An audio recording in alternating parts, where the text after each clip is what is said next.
Vamos recebê-lo? Reverendo, por favor, suba aqui. Reverendo Elias Medeiros. Pensa numa sustância. É mais do que você pensou. É uma bênção. Reverendo Elias Medeiros. O primeiro que falou bem dele foi o sogro dele, Reverendo Francisco Leonardo. Uma lenda. E ele mora nos Estados Unidos, professor no seminário nos Estados Unidos. E um dia eu falei com ele no telefone: Varão, o dia que você passar em Belo Horizonte, fala assim: estou em Belo Horizonte, pega lá na 8ª. Aí ele está indo dar uma semana para missionários e pastores da nossa denominação no IBEL, patrocínio. Aí anteontem, ela falou de Atlanta. Tá certo? Falei: certíssimo. Louvado seja nosso Senhor. Obrigado, reverendo. Obrigado. Você não acredita que esse rapaz jovem já é avô de 10 netos? Maravilha. Marcelo com 18 anos já. E a mais velha com 18 anos já. Olha que bênção. Ele já está no fim do Salmo 128. Verás os filhos de teus filhos. Aleluia. Senhor, nós te agradecemos. A bênção de receber um santo varão que o Senhor tem levantado para abençoar nações. Louvado seja o Senhor. E tem sido pastor de pastores, gente apaixonada pela obra missionária, pela salvação de almas. E damos-te graças por recebê-lo aqui na comunhão da 8ª igreja. Compartilha no nosso coração aquilo que o Senhor tantas vezes tem falado ao seu coração, em nome de Jesus. Amém. Podem sentar, irmãos. Meus irmãos, é uma alegria muito grande estar aqui com vocês pela primeira vez na 8ª igreja.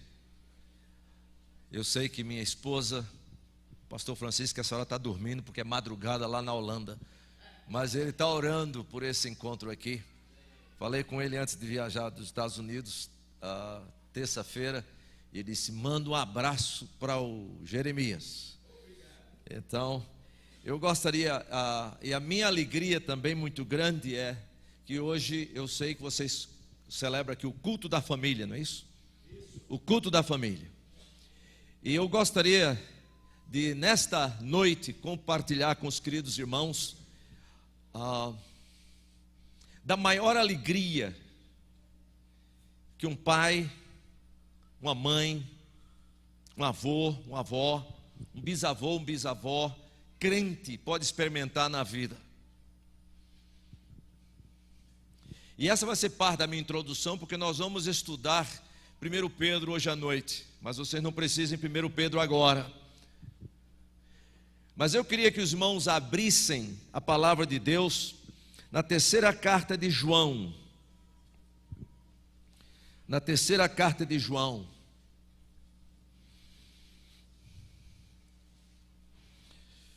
No capítulo 1, versículo 3 e 4. Quando o apóstolo João está escrevendo a Gaio, um presbítero amado dele, e diz assim: amado, acima de tudo faço votos por tua prosperidade e saúde, assim como é próspera a tua alma. Prosperidade em todo sentido, mas assim como é próspera a tua alma, assim como você cresce no seu relacionamento com o Senhor Jesus. E ele diz assim: pois fiquei sobremodo alegre. Então o que é que traz realmente a grande alegria na vida do apóstolo? Era esta: pela vinda de irmãos e pelo seu testemunho da tua verdade, como tu andas na verdade. Eu já falei para os meus filhos, a maior alegria na minha vida, que é fruto do Espírito Santo na minha vida, não é saber que vocês estão ganhando muito dinheiro, que seria bom. Não é saber que vocês terminaram a universidade de vocês, mas é saber que vocês andam na verdade. E a verdade é Jesus e a palavra de Jesus, segundo as Escrituras. Essa é a maior alegria. E ele diz mais no versículo 4: não somente ele está sobremodo alegre, mas ele diz agora: não tem o quê? Maior alegria do que esta. Há de ouvir que meus filhos andam na verdade. E sem dúvida nenhuma, João está pensando não somente nos seus filhos espirituais, mas provavelmente também nos seus filhos. Nos seus filhos. E sem dúvida nenhuma, não há maior alegria. O oposto disso não há maior tristeza para nós pais, mães, avós, bisavós, de saber que netos, ou filhos, ou bisnetos, não estão andando na verdade do Senhor Jesus. Agora, nesse sentido, cai uma grande responsabilidade sobre nós pais, mães, avós, bisavós,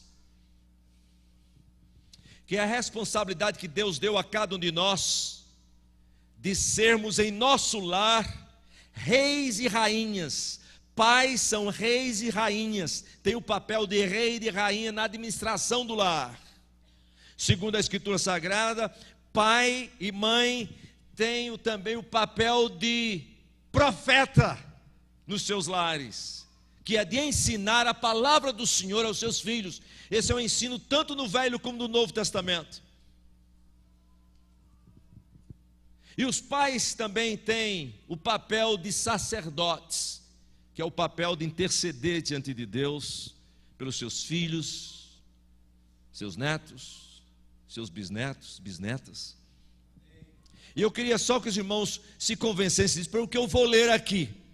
E vou chamar a atenção hoje, nesta noite, sobre o que eu creio seria a prática mais importante da vida dos pais, pessoalmente, a prática mais importante no contexto da sua família, no lar, no contexto da igreja e no contexto do mundo. Isso é alguma coisa que a palavra do Senhor vai requerer de nós, pessoalmente e individualmente, no contexto da minha família, no contexto da igreja e no contexto do mundo. E só para os irmãos verem essa questão de profetas, venham comigo no livro de Deuteronômio. Você já conhece esse texto, talvez de cor e salteado. Deuteronômio capítulo 6.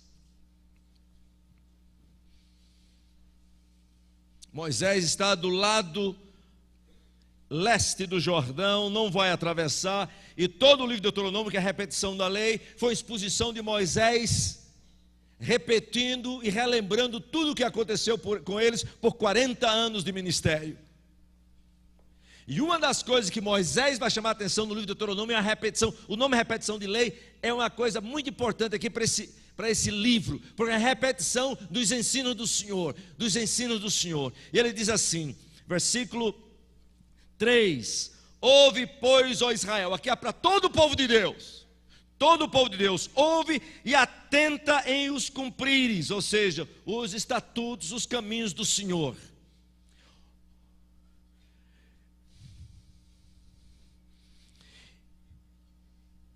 Para que bem te suceda. Aqui vem a promessa, e nós podemos confiar na promessa dele.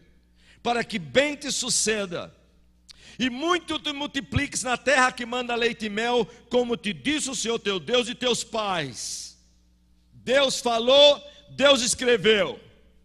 E ele diz assim: ouve, ó Israel, o Senhor nosso Deus é o único Senhor. A primeira ênfase é sobre o quê? A pessoa de Deus, o poder de Deus. E a segunda ênfase vem sobre a palavra de Deus. Versículo 4 e 5 é sobre a pessoa de Deus. Amarás, pois, o Senhor teu Deus de todo o teu coração, de toda a tua alma e de toda a tua força. Isso aqui como povo de Deus, sobre a pessoa de Deus. Mas a segunda ênfase é sobre a palavra de Deus. Versículo 6: estas palavras que hoje te ordeno estarão no teu coração. Compromisso com Deus e compromisso com a palavra de Deus. Mas isso aí não é só para a igreja, porque o próximo versículo, no versículo 7, é uma responsabilidade agora de profeta que os pais têm no contexto de seus lares.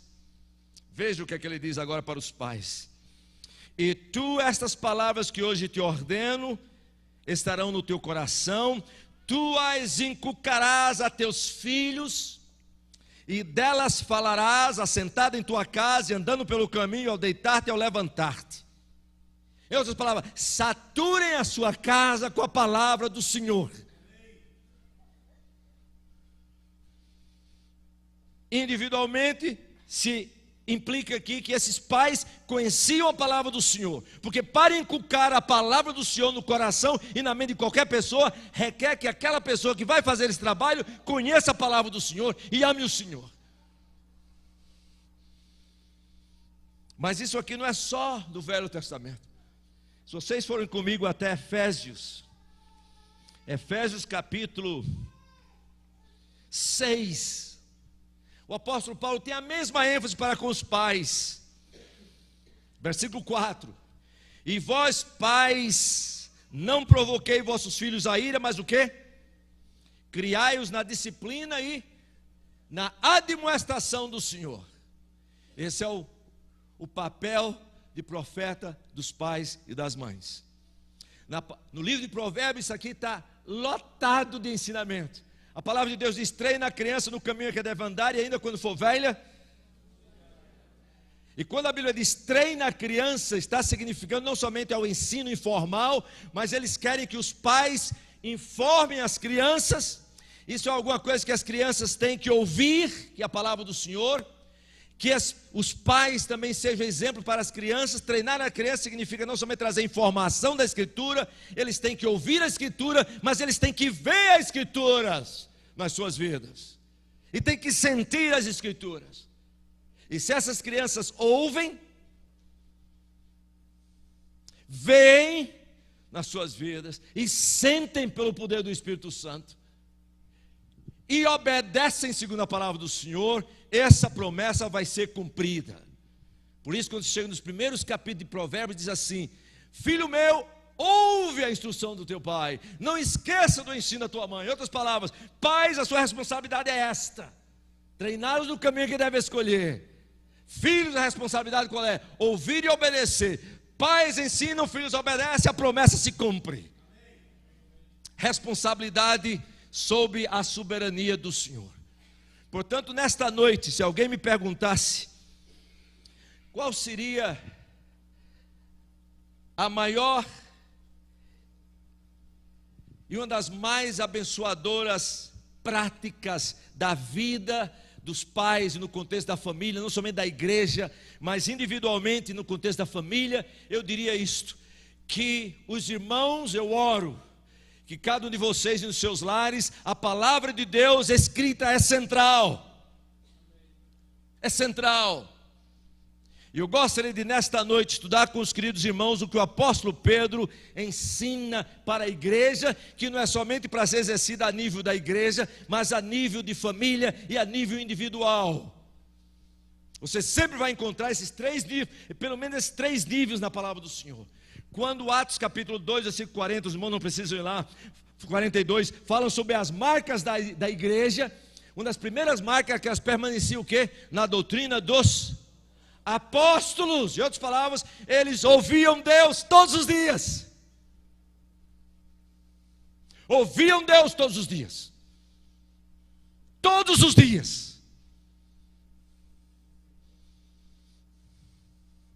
A outra marca muito clara é que eles perseveravam unânimes todos os dias, o quê? Nas orações. Em outras palavras, eles não somente ouviam Deus todos os dias, mas eles falavam com Deus todos os dias. E a Bíblia diz no final: enquanto isso acrescentava-lhes o Senhor dia a dia os que iam sendo salvos. E o Senhor acrescentava por quê? Porque eles falavam do Senhor todos os dias.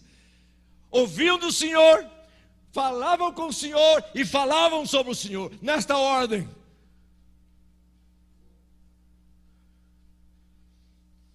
E esta era não somente a nível de igreja, mas a Bíblia diz que eles faziam isso no templo e de casa em casa. Então havia sem dúvida nenhuma essa preocupação de ouvir Deus diariamente, de falar com Deus diariamente, de falar com o Senhor ou sobre o Senhor diariamente, não somente no nível da igreja, no nível da família, mas individualmente. E eu podia falar tanto sobre a Escritura Sagrada aqui, mas nós vamos para 1 Pedro, porque Pedro chama a atenção, diz a propósito, são tantos versículos da palavra de Deus, mas nós não temos tempo, a não ser que haja um reavamento e a gente vai até de madrugada.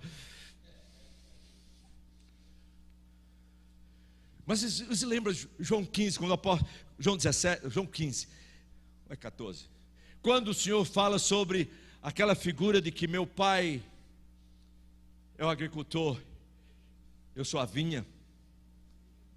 João 15, não é isso? Os irmãos já estudaram aquela comparação que o Senhor Jesus fez, e nós somos membros desta vinha. Quem produz fruto, permanece. Quem não é o quê? Cortado. E a questão é a seguinte: o que é que mantém você associado à vinha?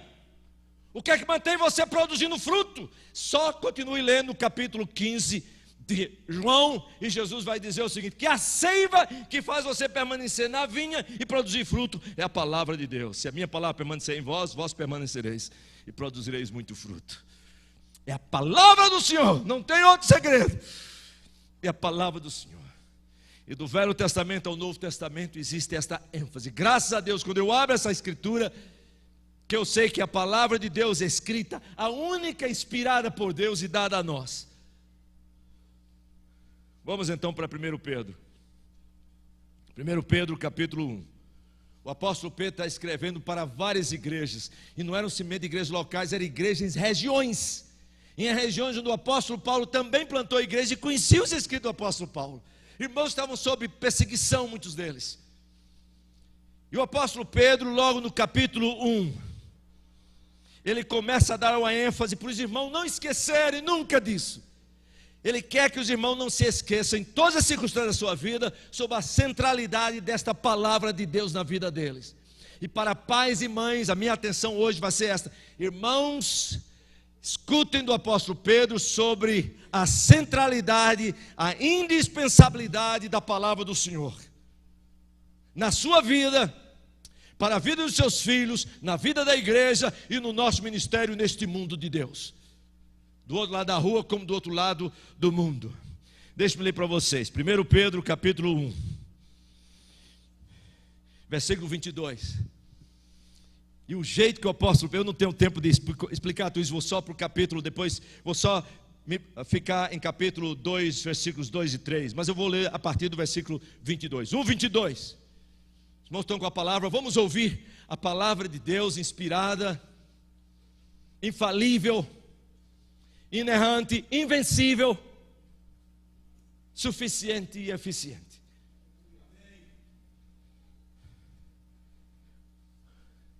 E Pedro começa no versículo 22, falando sobre 3 evidências de uma pessoa convertida. 3 evidências de uma pessoa convertida. Tendo purificado as vossas almas pela vossa obediência à verdade, tendo em vista o amor fraternal não fingido, amai-vos de coração uns aos outros ardentemente. Em outras palavras, as 3 evidências: em primeiro lugar, se você é salvo, você sabe que suas almas foram purificadas pelo sangue do Cordeiro. Isso está explicado nos versículos anteriores. Como é que eu sei que sou salvo? Eu sei que meus pecados foram pagos, minha alma é purificada pelo sangue do Cordeiro. Está nos versículos anteriores. Eu tenho certeza absoluta: o Senhor Jesus pagou pelos meus pecados na cruz do Calvário, e ao ressuscitar dentre os mortos, garantiu este perdão, porque o Senhor deu a aprovação dele sobre a obra do seu Filho. Mas a segunda evidência do salvo, sabe qual é, irmãos? É querer obedecer à verdade. É querer obedecer à verdade, é crescer nesta graça e no conhecimento do Senhor Jesus. O irmão tem esse desejo, essa é a evidência de salvação. Desejo de obedecer à verdade, de crescer em santificação, em relacionamento íntimo com Jesus. Tem esse desejo no seu coração? E o terceiro, sabe qual é a terceira evidência do novo convertido? É o amor que ele tem pelos irmãos. É o amor que ele tem pelos irmãos. Amai-vos ardentemente uns aos outros, de coração. Essa era uma parte também de um dos sinais, das marcas da igreja. Quando a Bíblia fala lá de comunhão, significa koinonia, ou seja, eles investiam na vida uns dos outros, tinham tudo em comum, era parte da igreja também. Isto aí. E João é muito bom nessa questão. Aliás, por causa disso, o Senhor Jesus, em João capítulo 13, capítulo 15 também, deixou bem claro que ele estava dando até um novo mandamento para a igreja. Irmãos, lembra que Jesus diz: um novo mandamento vos dou? Em João 13, João 15, Jesus diz: um novo mandamento vos dou, o quê? Que vos ameis uns aos outros. E fazendo isso, o mundo vai reconhecer que meu Pai me enviou. Eu queria que os irmãos atentasse com seriedade aquela expressão do Senhor Jesus, porque realmente é um novo mandamento. João vai repetir isso nas suas cartas. Nós recebemos um novo mandamento de Jesus. Quais eram os outros mandamentos que nós tínhamos, irmãos? O primeiro lá no Velho Testamento era o que? Amar a Deus sobre todas as coisas. E o segundo era ao teu próximo como a ti mesmo. A ideia do próximo é a questão do samaritano, por exemplo. Qualquer pessoa em necessidade, eu vou ser o próximo dessa pessoa. Mas agora Jesus vem para a igreja e diz: agora eu tenho um novo mandamento para vocês. E o novo mandamento é esse: vocês os amam uns aos outros assim como eu vos amei. E através disso o mundo vai conhecer que vocês são meus e que o Senhor me enviou, meu Pai me enviou. Para a igreja hoje nós temos 3 mandamentos. O primeiro mandamento é amar a Deus sobre todas as coisas. O segundo é amar os irmãos. E o terceiro é amar o próximo. Nesta ordem, diz o apóstolo Paulo também. Quando o irmão tem uma necessidade, alguém que não é irmão tem a mesma necessidade, a prioridade nossa é o quê? De assistir o irmão na fé. Nós não vamos jogar fora absolutamente os outros, mas é nessa ordem agora que a igreja opera. E o apóstolo Paulo fala sobre isso aos Gálatas, quando ele diz para ele assistir aos pobres e os filhos, especialmente aos da fé. Sério essa questão de amar os irmãos. Irmãos que fofocam. Sabe o que é que eu digo para os irmãos? Se tem irmão fofoqueiro, ou está em pecado ou não é crente. Eu digo: meu irmão, se chegar um irmão para fofocar de você, e a propósito, em casa, meus irmãos, parem de fofocar dos irmãos ou do pastor em casa. Não fofoca em canto nenhum. Isso traz divisão, isso não é coisa de Deus. Orem. Às vezes eu estou pregando, eu estou ensinando lá, eu disse assim para os alunos: olha, se eu começar a ficar chato, vocês não vá para o seu Facebook, nem vá para o seu internet, nem saiam, simplesmente comecem a orar por mim: Senhor, ajuda teu servo. Só isso.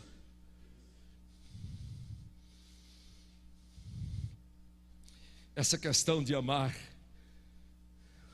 Aí muitas vezes, igual irmão, se alguém, e às vezes o pessoal, você sabe, né, pastor? O pessoal às vezes vem falar com a gente para orar para o irmão, mas é num sentido de fofoqueiro. Esse pastor sabe o que aconteceu com o irmão fulano, ou com o irmão fulano, olha, tá, a situação está feia, vê o que está acontecendo. É fofocando.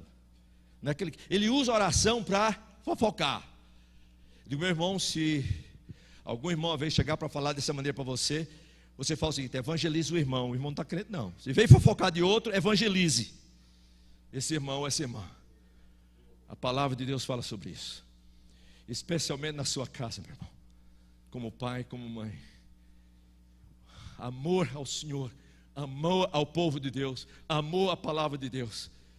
Mas é impressionante que Pedro fala isso, 3 evidências, ele disse muito claro, 3 evidências são essas. Primeiro, se você é salvo, sua alma foi purificada, obra do Espírito Santo de Deus, desejo de obedecer à verdade e crescer em santidade, em relacionamento com o Senhor, e amar os irmãos com fervor. Investir na vida dos irmãos. Esse é o contexto de Atos 2,42. Os irmãos tinham tudo em comum. Quando os irmãos viam a necessidade dos outros, muitos deles vendiam o que tinha para compartilhar. É a contribuição da igreja, contribuição dos membros. Agora, por que é que isso era evidência de quê? Versículo 23, 1, 22, 23. Pois o quê? Fostes regenerados. Isso aqui é evidência de quê? De uma nova criatura.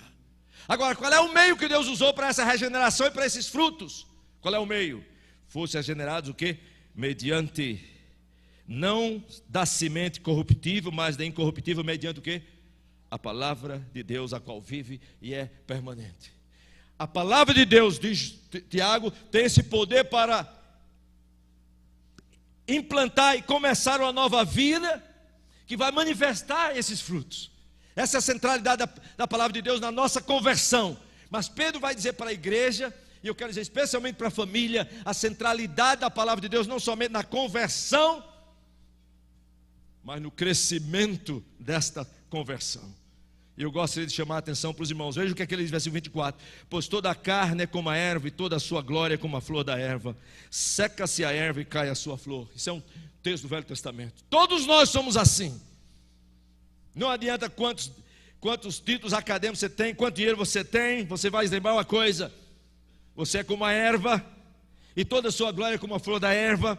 a sua vida vai secar, a flor vai cair, a única coisa que vai permanecer para sempre é o quê? É a palavra do Senhor, permanece para frente, para sempre. Ele diz: ora, esta é a palavra que vos foi evangelizada, que vos foi pregada. É a palavra que tem poder para transformar a sua vida, porque afinal de contas o poder não está no semeador, o poder está o quê? Na semente. E a semente, diz a palavra de Deus, é a palavra de Deus. Agora, o que tem isso a ver para os nossos, como nossos pais, em termos de família? Deixe-me ler para vocês. Eu não vou entrar nos detalhes do capítulo 2, versículos 1, 2 e 3, mas eu vou expor mais com cuidado os versículos 2 e 3. E não se preocupem, eu sou mais americano que vocês imaginam. Eu estou olhando aqui o relógio. O pastor disse que eu podia até 10 horas da noite. Eu disse que até 9h30. Vamos agora para a segunda parte do apóstolo Pedro. Aí Pedro diz assim, capítulo 2: despojando-vos, portanto, de toda maldade. Quer dizer, crente no Senhor Jesus tem que jogar fora toda maldade, tem que se despedir de tudo isso. Ou seja, não pode ter intenção maldosa, sentimentos raivosos na vida do crente, para machucar, para prejudicar alguém através de palavras ou atos. Pedro diz, meus irmãos, joga fora isso aí. Joga fora todo dolo, ou seja, desejo de tirar vantagem dos outros, joga isso fora. Jogue fora toda a hipocrisia, de insinceridade. É o desejo de ser conhecido por aquilo que realmente você não é. Isso é hipocrisia, falta de transparência. Joguem fora toda a inveja, problema de Adão, de Caim. Jogue fora toda a inveja, qualquer ressentimento que você tem, porque você vê a bênção do Senhor sobre a vida de outros, e você não tem isso. Em vez de elogiar, você simplesmente o quê? Tenta prejudicar a vida dos outros. A Bíblia diz essa inveja, ao contrário de se regozijar com a promoção e com o crescimento dos outros. Quantas vezes eu tenho que falar isso para meus alunos? Às vezes falando sobre Billy Graham, às vezes falando sobre colegas meus aqui no Brasil, que Deus tem prosperado o ministério deles. Aí aparece sempre alguém para fazer uma crítica, seja lá qual for. Digo, meu irmão, pessoas não estão sendo salvas, não estão sendo discipuladas, o trabalho do Senhor não está crescendo para a glória do Senhor. Então, irmão, se regozije e se alegre, e ore para que o Senhor possa lhe usar do mesmo jeito. Por que não? Invejas, maledicências, falar mal dos outros, com o propósito de prejudicar a reputação. Pedro é muito claro, diz, joguem fora tudo isso. Mas agora vem a parte que eu gostaria de estudar com os queridos irmãos, nesses 30 minutos que eu tenho.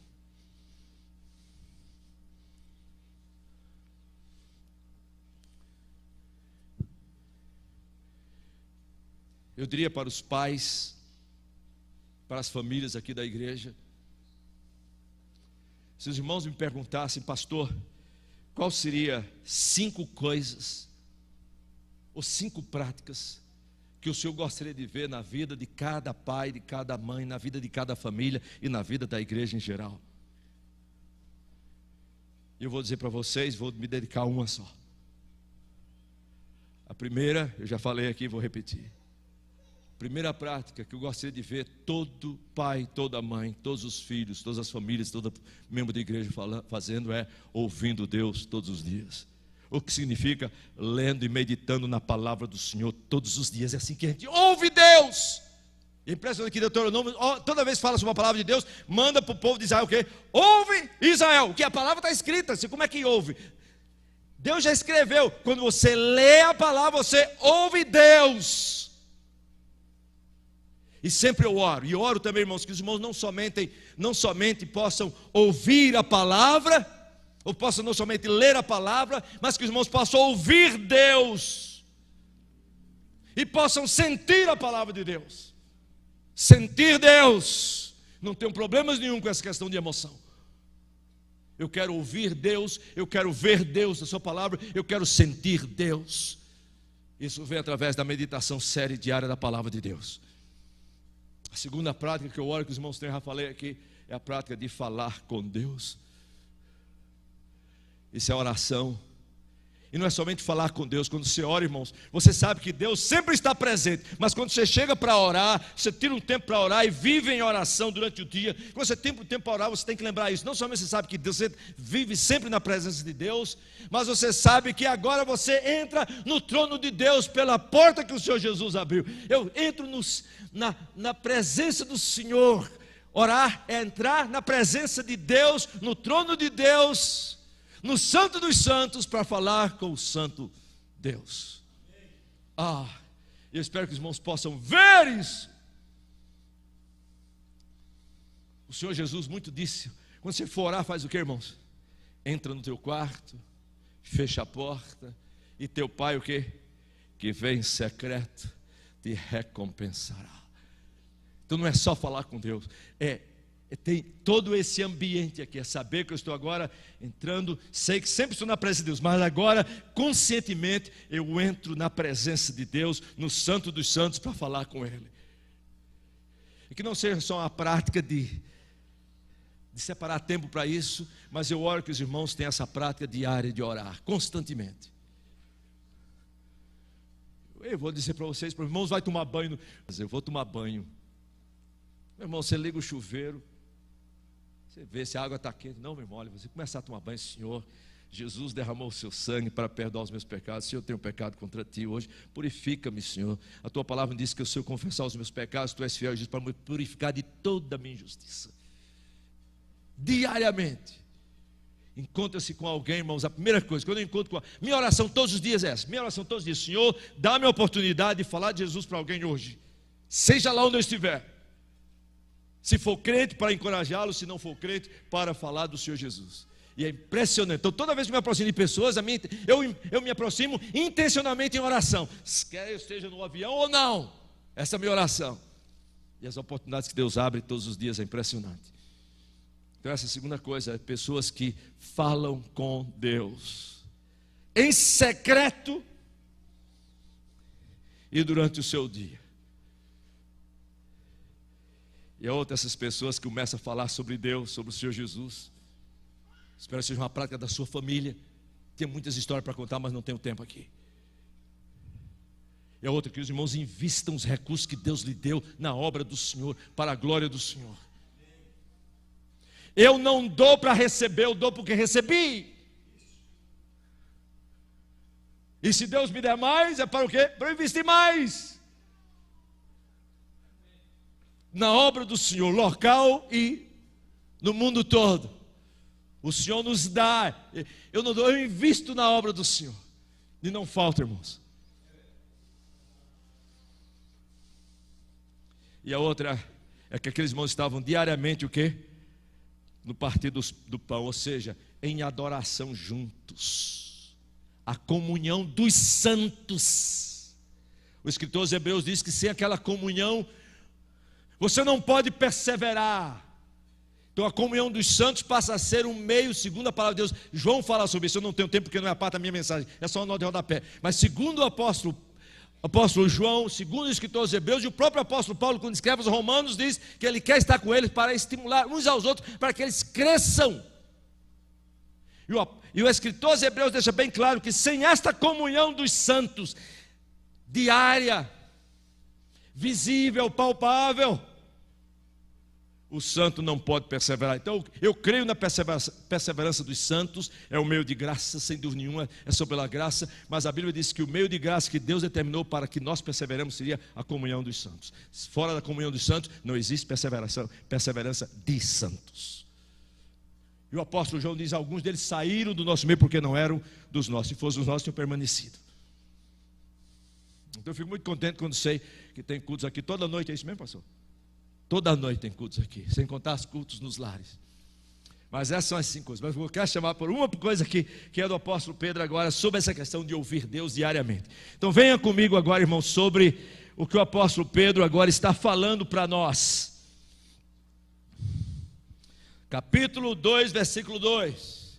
Ele está falando aqui para crentes que já estão há mais de 30 anos, 40 anos, como crendo no Senhor Jesus. Ele quer que eles se lembrem que não somente a palavra de Deus foi determinante na conversão deles, mas que eles não podem viver e crescer individualmente na família sem esta palavra. Eu vou dizer só 3 coisas aqui rapidamente que ele mostra. Em primeiro lugar, veja o imperativo que Pedro passa para a igreja aqui. Veja versículo 2: desejai ardentemente o genuíno leite espiritual. Esse é o imperativo. Onde tem leite espiritual, a palavra lá é a mesma que está antes, é leite da palavra. Mas se você traduzir leite da palavra, fica meio sem sentido. Aí você traduz isso como leite espiritual, mas a palavra é mesmo, logikon. Eu não quero que vocês falem grego, mas é só para vocês saberem. Desejai ardentemente o genuíno leite da palavra. Esse é um imperativo, não é opcional para nós como pais, nem para as famílias, nem para a igreja.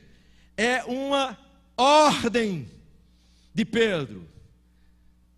Não podemos ser passivos, temos que ser ativos. E quando eu li essa primeira vez, irmãos, esse mandamento de Pedro, desejai ardentemente o genuíno leite espiritual, a palavra desejar ardentemente, inclusive, é uma ênfase muito grande, é quase que um convite para nos tornarmos viciados na palavra de Deus. Se eu fosse usar uma palavra mais forte, seria viciem-se, tornem-se totalmente dependentes da palavra de Deus. Por isso que o texto é traduzido como desejar ardentemente, a palavra é traduzida como desejar ardentemente. Mas às vezes quando eu li isso aqui, eu disse, mas Pedro, como é que Pedro pode dar uma ordem dessa? Pastor, posso tirar o paletó? Onde eu estou está 0 graus hoje, eu acho. Eu fico olhando assim, Pedro, como é que Pedro pode dar uma ordem dessa? Desejar. É como chegar para minha neta e dizer assim, desejem comer. Desejar comer.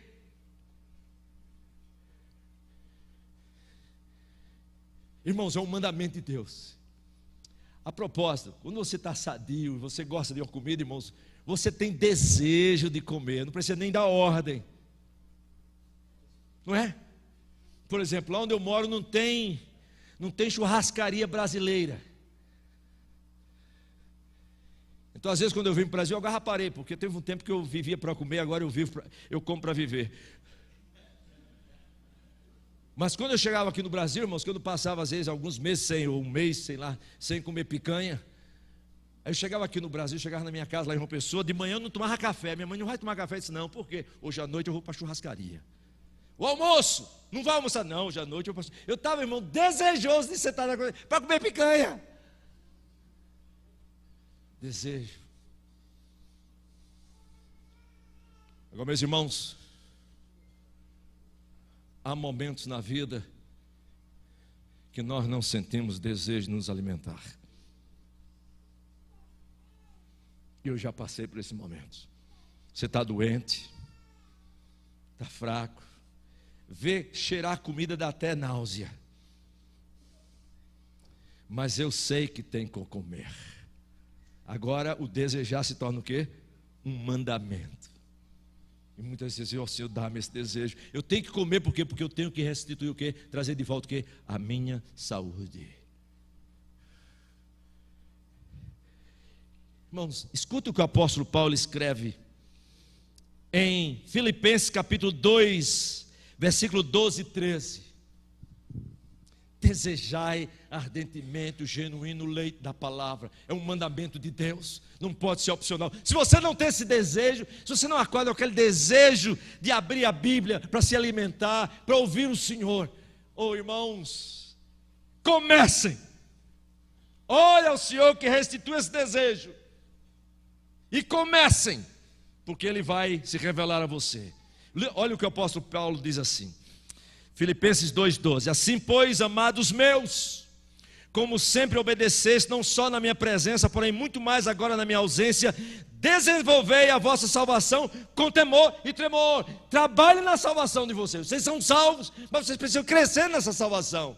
E quando você começa a trabalhar nessa salvação, ele diz assim, porque Deus é quem efetua em vós tanto querer como é realizar. Irmãos, querem experimentar Deus?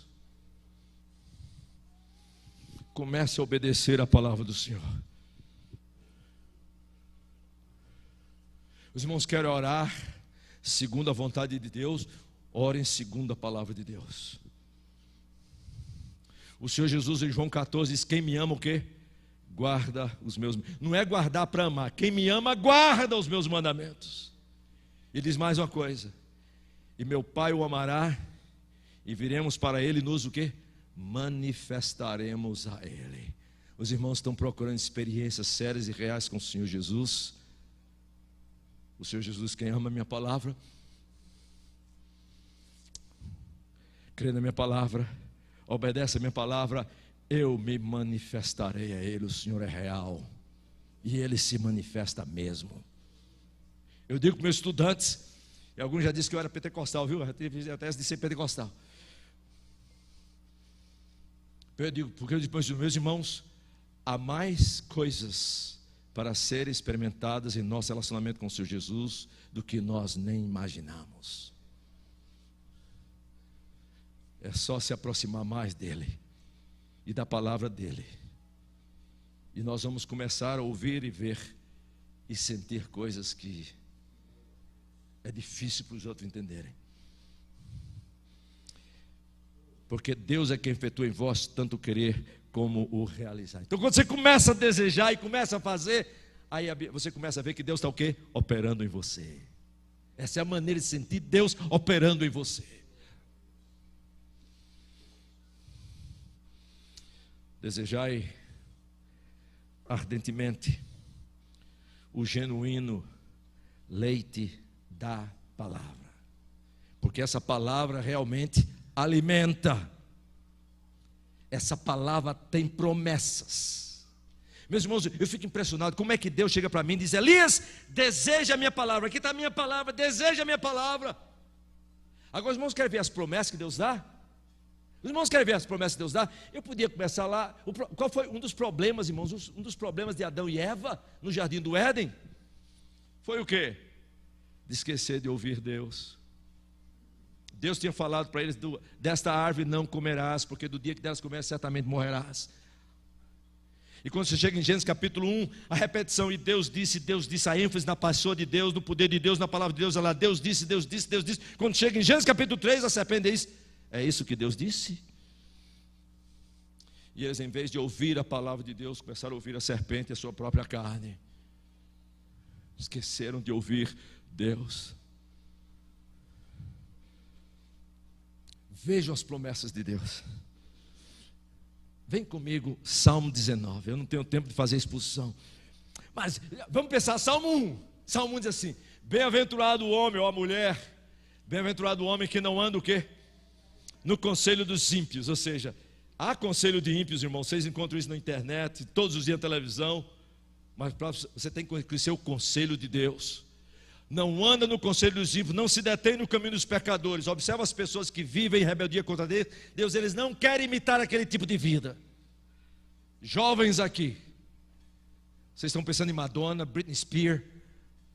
Esqueçam, nós temos muito mais exemplos mais bonitos na Bíblia, de Esther, de Maria.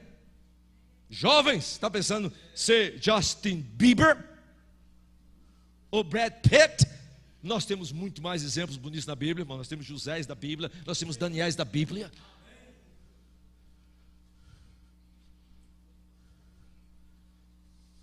Bem-aventurado o homem que não anda no conselho dos ímpios, não se detém no caminho dos pecadores, nem se assenta o quê? Na roda dos escarnecedores. Apelando para 3 órgãos nossos. Primeiro, não ouve, ou seja, cuidado com o que você ouve. Não se detém no caminho dos pecadores, cuidado com o que você vê e quer imitar. E não se assenta nas rodas dos escarnecedores, cuidado com o que a sua boca fala. Quando Deus falou para Josué, disse: Josué, você tem que ser forte e corajoso para manter tudo aquilo que Moisés, meu servo Moisés, te ordenou. Dela não te desvie nem para a direita nem para a esquerda, para que sejas bem sucedido por onde quer que andares. Não se aparte a palavra da tua boca. Conheça a palavra de Deus, conheça a palavra que eu dei a Moisés, esses 5 livros. E quando eles não se apartam da tua boca, não quer dizer para andar com a Bíblia assim, ó. É para que todas as vezes que você for falar, tenha certeza. Você vai falar com alguém, vai falar sobre qualquer assunto, tenha certeza que está de acordo com a palavra do Senhor.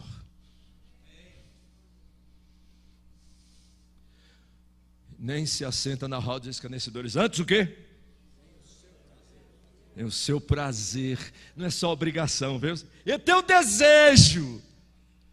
Antes o seu prazer está na instrução do Senhor, na lei do Senhor. E na sua lei, medita de dia e de noite. Qual é a promessa? Deus diz, deseje. Qual é a promessa? Ele será como a árvore plantada junto à corrente de águas, que no devido tempo dá o seu fruto, cuja folhagem não murcha, e tudo quanto ele faz será bem sucedido. Não são assim os ímpios. A gente sempre pensa em ímpio, aquela pessoa que mata, que rouba. A Bíblia diz, o ímpio é aquele que não tem deleite na palavra de Deus. Aí é sério. Uma das características do ímpio é que ele não tem deleite na palavra de Deus. Agora, veja lá, Salmo 19, rapidamente. Salmo 19, mais 10 minutos para terminar. Salmo 19. Veja, irmãos, as promessas. Versículo 7. Veja Salmo 19, 7. Deus diz, desejai ardentemente o genuíno leite da palavra. Come a palavra. Aí diz assim, a lei do Senhor é perfeita e faz o quê? Ou converte a alma. Sua alma está presente em restauração, você vai para onde? Para a palavra do Senhor. Volta à palavra de Deus. Tem muito crente aí, irmãos, perdidos. Veja. Os preceitos do Senhor são retos e alegro. O testemunho do Senhor é fiel e dá sabedoria aos simples. Irmão, está presente sabedoria, vai para onde? Deuteronômio 4 diz que a palavra de Deus é a sabedoria do povo de Deus. O salmista Davi diz no Salmo 119, sou mais sábio do que meu próprio mestre, porque medito nos teus mandamentos.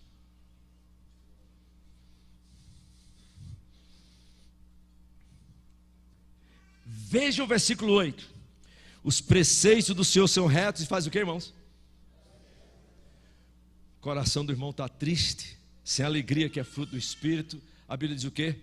Vai para a palavra. Vai para a palavra. Vai meditar na palavra. Eu gostaria de fazer. Não, deixa eu só correr isso aqui, tem muitos textos. Desejai ardentemente. Quantas promessas!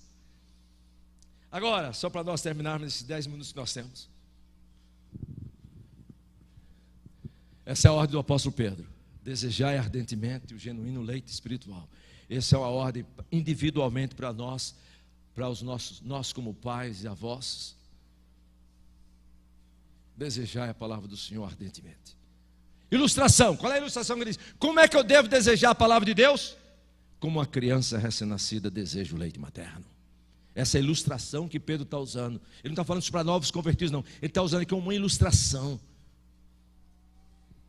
Nós devemos desejar o genuíno leite da palavra como uma criança recém-nascida.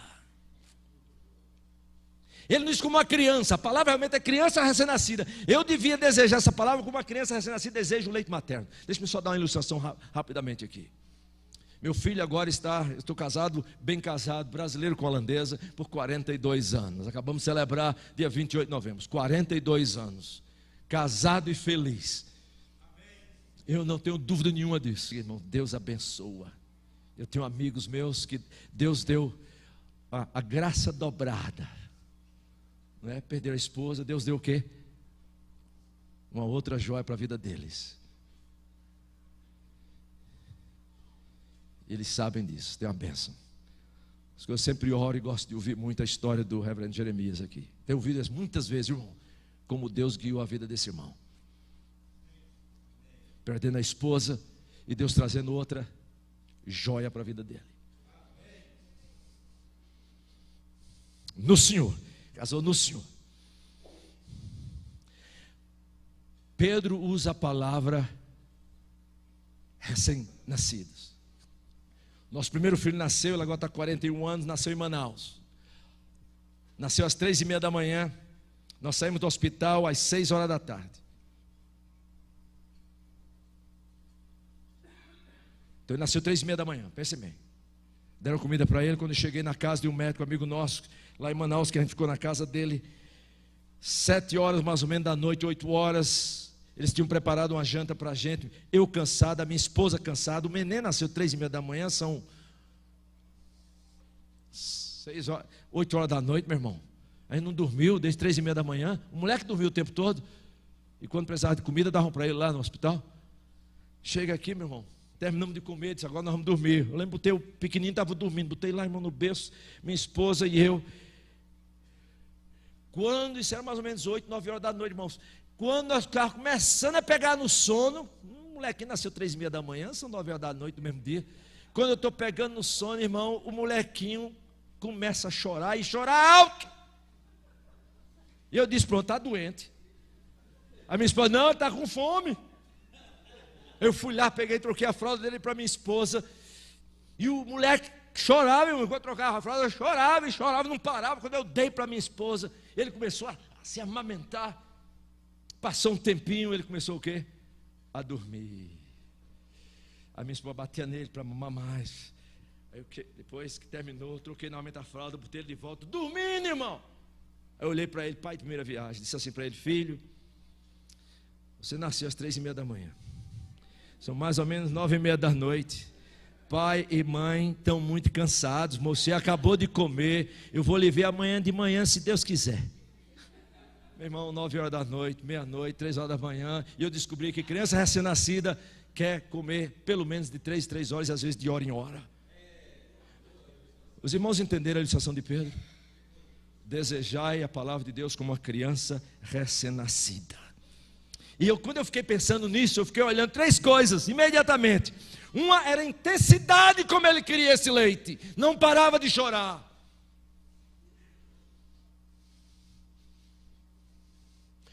Uma das fomes que nós não queremos ter neste mundo é fome da palavra de Deus. Os profetas falam sobre isso.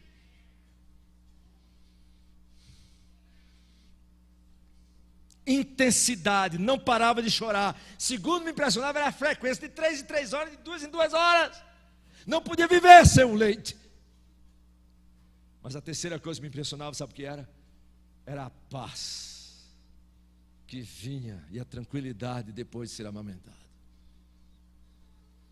Paz na alma. Finalmente.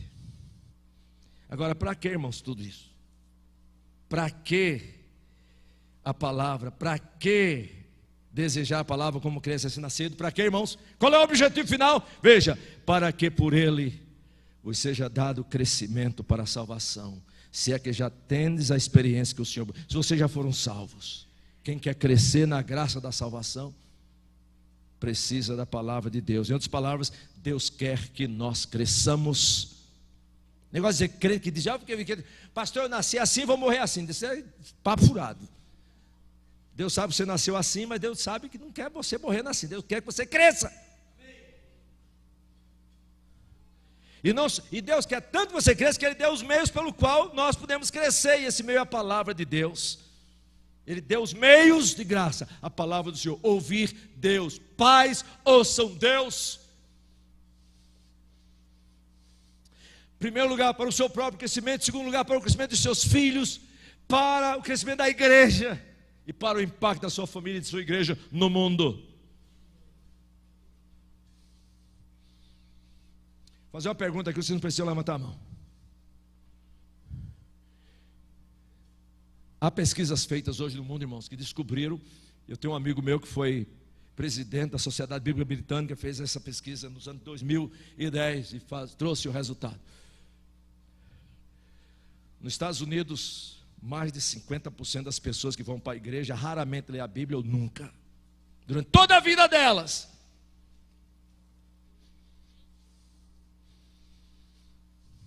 Vou fazer uma pergunta, não quero que os irmãos levantem a mão não. O mundo evangélico, em alguns lugares do mundo, não sei aqui no Brasil, está passando por uma pobreza bíblica. Existe uma anorexia bíblica. Vou fazer uma pergunta, os irmãos não precisam levantar a mão. Quantos dos irmãos aqui, não levante a mão, diariamente tiram um tempo para se alimentar diariamente da palavra de Deus, para ouvir Deus diariamente, sistematicamente, intencionalmente, todos os dias? Vamos dizer assim, pelo menos meia hora por dia. Eu tiro um tempo durante o dia, vou no meu quarto, sei lá o que for, para ouvir Deus. e para falar com Deus. Eu tiro um livro da Bíblia, leio, medito, por um tempo, oro, canto, fecho, no outro dia, continuo a leitura. Quantos de nós, não levante as mãos, quantos de nós aqui gasta tempo com a palavra do Senhor, todos os dias se alimentando da palavra de Deus? Graças a Deus você tem uma igreja bíblica, graças a Deus tem culto todos os dias aqui, em que a palavra de Deus é lida e explicada, mas nós precisamos nos alimentar diariamente. E eu espero que os irmãos usem todos os meios que essa igreja oferece, os cultos, a escola dominical, os estudos nos lares, mas que os irmãos, especialmente os pais, leiam e meditem nas escrituras sagradas para vocês e com seus filhos, diariamente. Muitos de nós estão, é isso mesmo? Muitos de nós estão anoréxicos.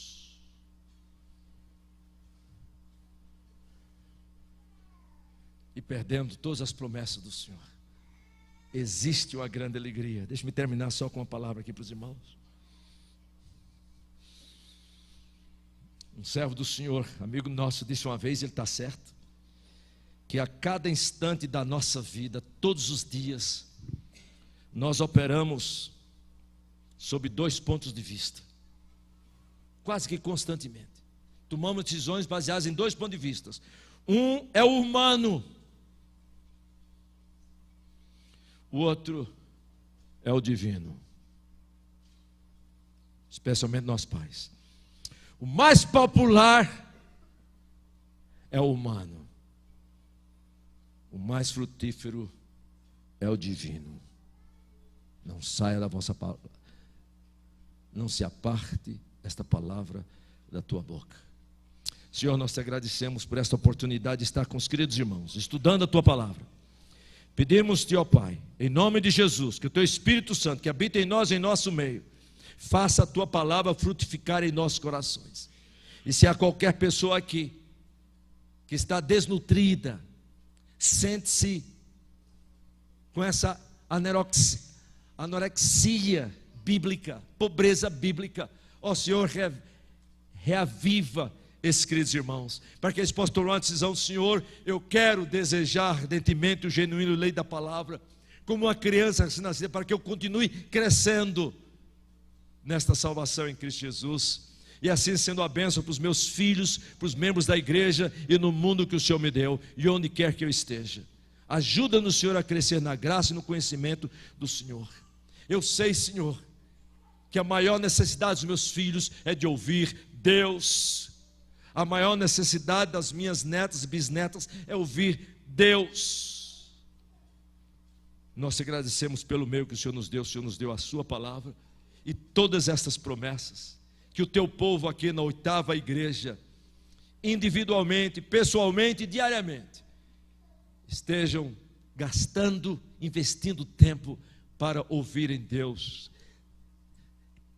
20 minutos todos os dias, 30 minutos, mas sejam consistentes, para que eles possam agora sentir, Senhor, como eles estão crescendo e ver as tuas promessas e perceber que realmente o fruto do teu Espírito é real.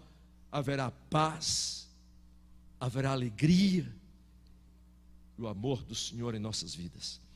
Abençoa-nos em nome de Jesus, que nós te oramos. Amém.